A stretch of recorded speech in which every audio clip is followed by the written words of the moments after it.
I caught my ex trying to baby trap me when I walked out of the room. My ex and I have been together for 4 years.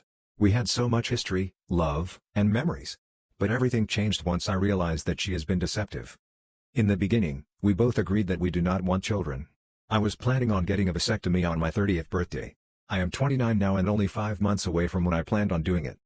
My ex had an implant that lasted the first year of our relationship, but she stopped because it gave her horrible side effects and she gained 30 pounds, but I still found her beautiful.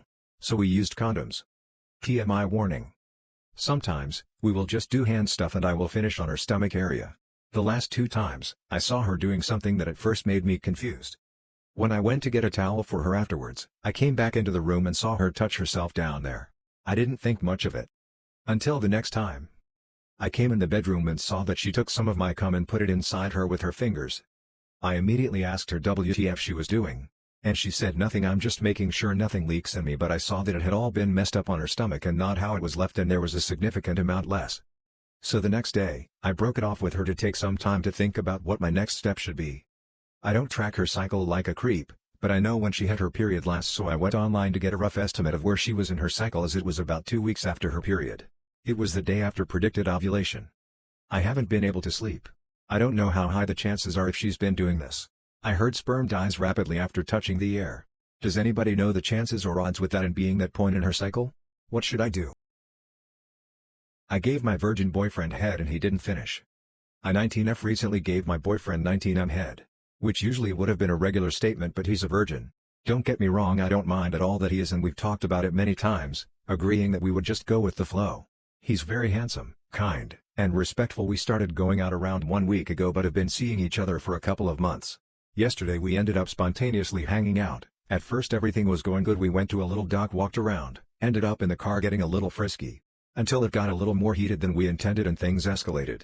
I ended up asking him if it was okay if I performed the deed. He agreed and was down with it. I started doing my thing and it was okay. Obviously it was his first time and I didn't really expect too much, but it kept going, and after like 20 to 30 minutes he didn't finish and we ended up leaving cause we both had to be back at our respective places at a certain time. Now I don't think I'm the best head giver in the world, but I do know I'm pretty good at it. Which made me feel like I didn't do good enough. I really just wanted to make him feel good, especially cause this was his first time doing that and I'm his first girlfriend, kiss, and etc. But the fact that he didn't finish is actually kinda affecting me, which sounds stupid, but I enjoy giving my partners pleasure, especially in an instance like this when I'm more experienced than him. The fact that I didn't, makes me feel very inadequate. Not to mention feeling like a hoe because he's so nice and innocent that I feel dirty in a way doing that with him. This is the first time I've ever felt like this in a situation and I don't know what to do. I thought maybe it was cause we were in a car and kinda in public, but not really, but he seemed to be enjoying that in the beginning. He did mention that he masturbated before we hung out, but it still doesn't help the feeling. Now I feel nervous and scared about trying to do anything past giving head or even head in general. My husband is making me record me consenting before sleeping together.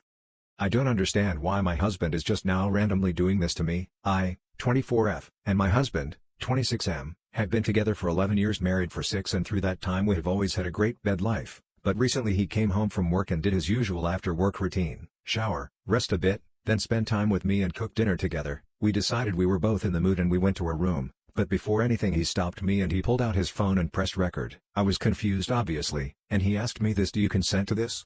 And I was dumbfounded. He had never done that before, and I asked him why he was doing that and he said, "I just want to make sure I'm protected," and he laughed. He knows I have a history with SA from when I was a child, and I appreciate that he wants to get my consent, but it hurt to know that he though it would use anything like that against him, and being out of nowhere it was also confusing. I don't know what to do. This makes me feel like he doesn't trust me. We have 2 kids together, and after all of this, all the things I've told him, after all the times I was there for him, he still doesn't trust me. What should I do? My sister admitted she didn't know my mom and I were setting her up to leave her abuser until a year or so later. My sister met my nephew's father when she was 17 and he was 30. He quickly groomed her but waited until she was 18 before sleeping with her and then getting her pregnant. We could see she was pulling away and we saw her lying to us.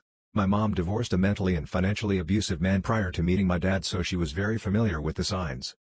When my sister announced she was pregnant, we were all obviously shocked. I told my mom that I would thrift some baby items. My mom and I discussed me thrifting 2 of everything, 1 for my parents' home and 1 for their apartment. We knew there was emotional and financial abuse, but my mom explained we couldn't tell her not to see him or it would help him control her. This was our way of giving her a setup space for when she was ready to leave. Anyways, My sister told me today she was pissed that the nicer nursery stuff was at my parents' home, my mom's idea. We kept the nicer stuff for a reason.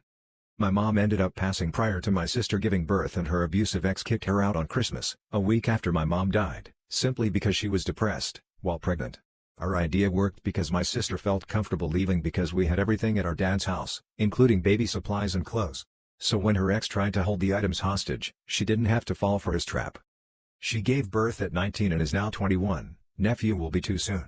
Today we were talking and she said how she didn't realize until my nephew's first birthday what my mom and I did.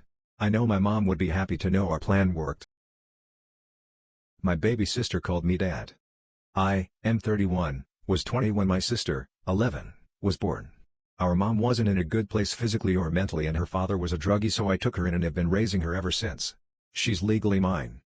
In certain ways, I have always seen her as a daughter. I feel as though the love I have for her would be the love a father has for his kid. I mean, I watched her grow up, and was there for every single milestone. Most would consider me to be my sister's dad.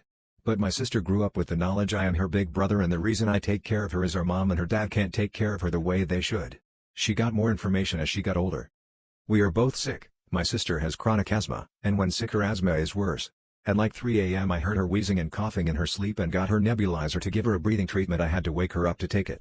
She was half asleep, and when she finished I told her she could go back to sleep. She mumbled okay. Then as I was leaving her room she said, "Thank you Dad." It was quiet but I heard it.